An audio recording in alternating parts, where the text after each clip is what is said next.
Story: The Mount of the Golden Queen. Once upon a time a lad who tended the cattle in the wood was eating his noontide meal in a clearing in the forest. As he was sitting there, he saw a rat run into a juniper bush. His curiosity led him to look for it, but as he bent over, down he went, head over heels, and fell asleep. And he dreamed that he was going to find the princess on the Mount of the Golden Queen, but that he did not know the way. The following day he once more pastured his cattle in the wood, when he came to the same clearing, and again ate his dinner there. And again he saw the rat and went to look for it, and again when he bent down he went head over heels, and fell fast asleep. And again he dreamed of the princess on the Mount of the Golden Queen, and that in order to get her he would need 70 pounds of iron and a pair of iron shoes. He awoke and it was all a dream, but by now he had made up his mind to find the Mount of the Golden Queen, and he went home with his herd. On the third day, when he led out his cattle, he could not reach the clearing of his happy dream too soon. Again the rat showed itself, and when he went to look for it, he fell asleep as he had done each preceding day. And again he dreamed of the princess on the Mount of the Golden Queen, and that she came to him, and laid a letter and a band of gold in his pocket. Then he awoke, and to his indescribable surprise, he found in his pocket both of the things of which he had dreamed, the letter and the band. Now he had no time to attend to the cattle any longer, but drove them straight home. Then he went into the stable, led out a horse, sold it, and bought 70 pounds of iron and a pair of iron shoes with the money. He made the thole pins out of the iron, put on his iron shoes, and set forth. For a time he travelled by land, but at last he came to the lake which he had to cross. He saw naught but water before and behind him, and rowing so long and steadily that he wore out one thole pin after another, he at length reached land, and a green meadow, where no trees grew. He walked all around the meadow, and at last found a mound of earth from which smoke was rising.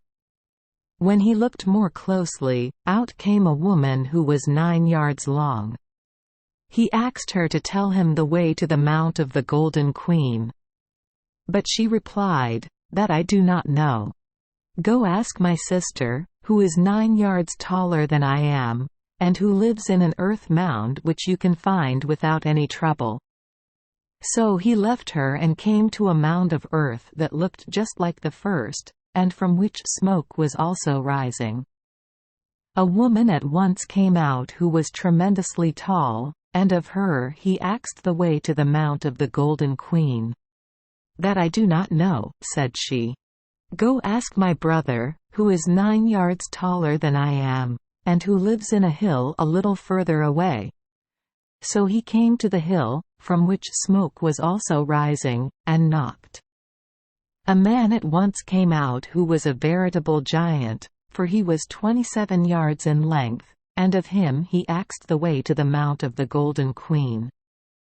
Then the giant took a whistle and whistled in every direction, to call together all the animals to be found on the earth. And all the animals came from the woods, foremost among them a bear.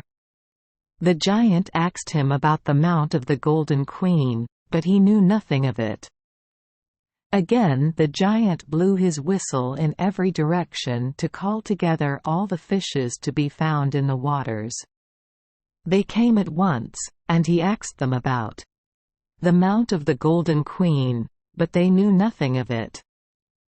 Once more the giant blew his whistle in every direction, and called together all the birds of the air. They came, and he asked the eagle about the Mount of the Golden Queen, and whether he knew where it might be. The eagle said, "Yes."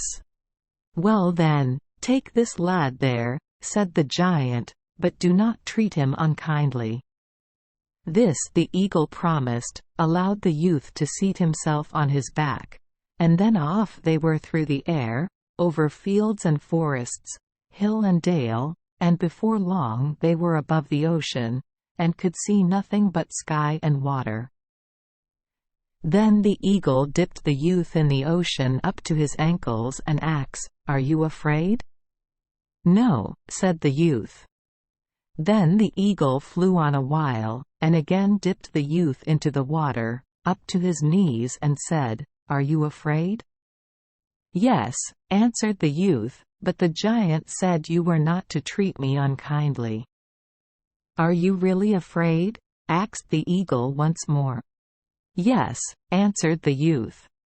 Then the eagle said, "The fear you now feel is the very same fear I felt when the princess thrust the letter and the golden band into your pocket." And with that they had reached a large, high mountain, in one side of which was a great iron door. They knocked, and a serving maid appeared to open the door and admit them. The youth remained and was well received, but the eagle said farewell and flew back to his native land. The youth asked for a drink, and he was at once handed a beaker containing a refreshing draught. When he had emptied it and returned the beaker, he let the golden band drop into it.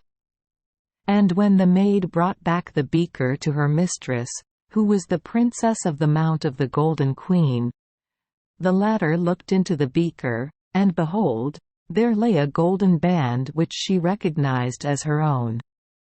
So she asked, "Is there someone here?" And when the maid answered in the affirmative, the princess said, "Bid him come in."